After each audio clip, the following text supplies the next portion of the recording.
Bharat scout guide ही जी चळवळ आहे, ही चळवळ लॉर्ड बेडन पावेल यांनी सुरू केलेली आहे.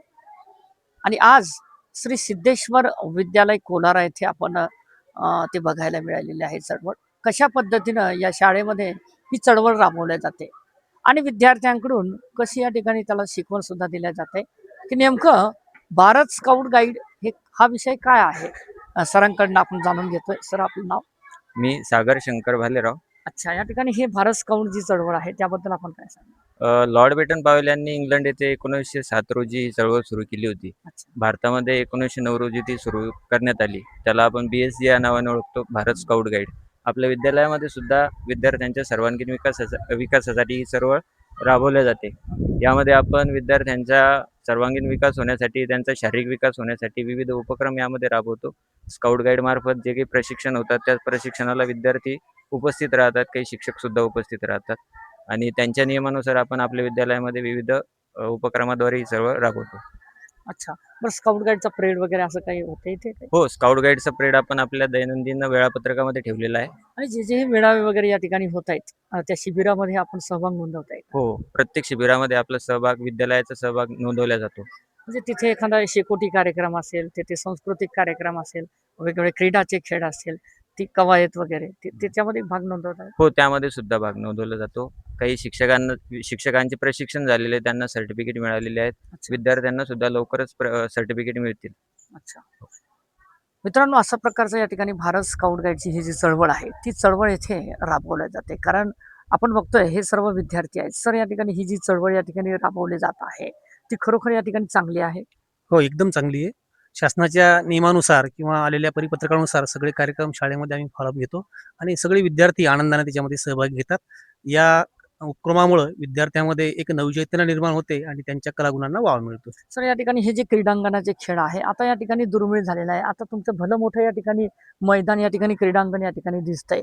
त्याचा फायदा या ठिकाणी विद्यार्थ्यांच्या जीवनामध्ये होतोय? 100% होतं सर. आमच्या शाळेचे विद्यार्थी अगदी तालुका, जिल्हा आणि विभाग पातळीपर्यंत क्रीडा क्षेत्रामध्ये पोहोचलेले आहेत.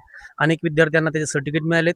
विशेष म्हणजेच या खेळामध्ये प्रावीण्य मिळालेल्या विद्यार्थ्यांना नोकरीमध्ये सुद्धा संधी मिळाली. अनेक विद्यार्थी या खेळाडूच्या माध्यमातून नोकरीला सुद्धा लागलेत.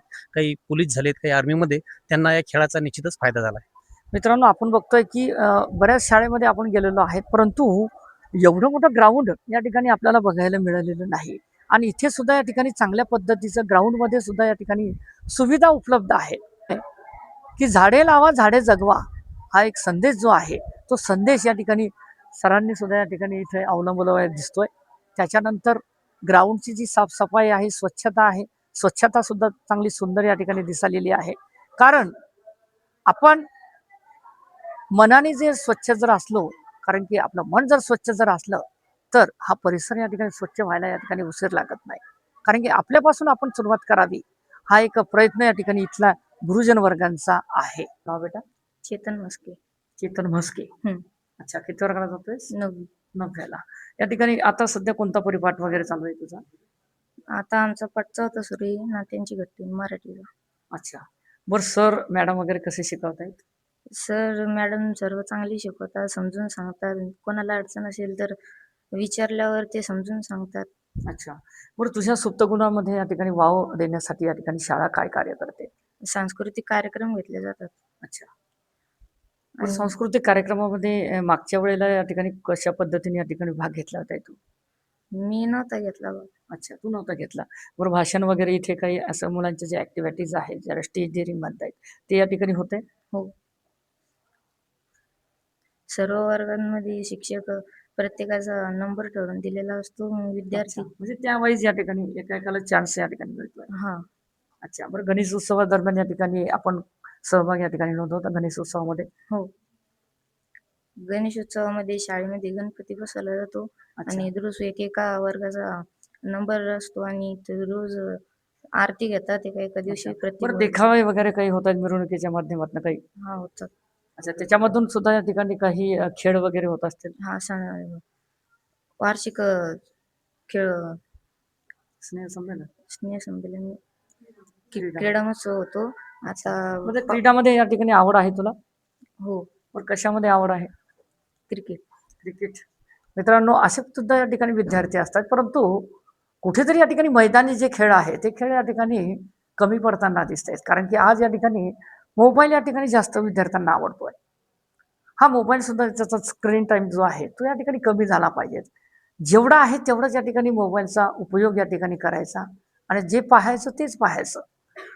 ही शिस्त या ठिकाणी ही शाळा देते आणि आज खरोखर चांगलं वाटलेलं आहे की त्याला मैदानी खेळामध्ये या ठिकाणी आवड आहे. ही संस्था मुळातच या ठिकाणी शिस्तप्रिय विद्यार्थी घडवण्याचं काम करते. हा तुझं नाव बेटा? दीपाली सुरेश सोळंके. अच्छा, बरं किती वर्गाला जातेस? 9वी. अच्छा, बरं काय सांगणार या ठिकाणी आरोग्याची काळजी या ठिकाणी विद्यार्थ्यांची कशी घेतली जाते? आमच्या शाळेमध्ये मुलींच्या आरोग्याची विशेष काळजी घेतली जाते. आमच्या शाळेमध्ये सॅनिटरी नॅपकिनची सुद्धा सुविधा आहे. अच्छा, बरं शाळा कशी वाटते? स्वच्छ आणि सुंदर अच्छा. शाळा आहे.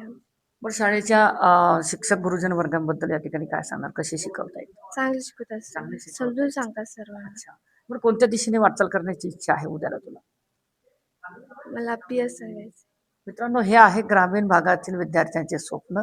तिला PSI व्हायचं आहे. कारण ही मुळातच ही जी संस्था आहे ही संस्था या ठिकाणी ग्रामीण भागामध्ये टाकण्याचा उद्देशच असा आहे की विद्यार्थ्यांचे जे स्वप्न आहे ते स्वप्न या ठिकाणी पूर्ण व्हावेत आणि त्याच्यातच हित या ठिकाणी संस्थेचं दिसतंय.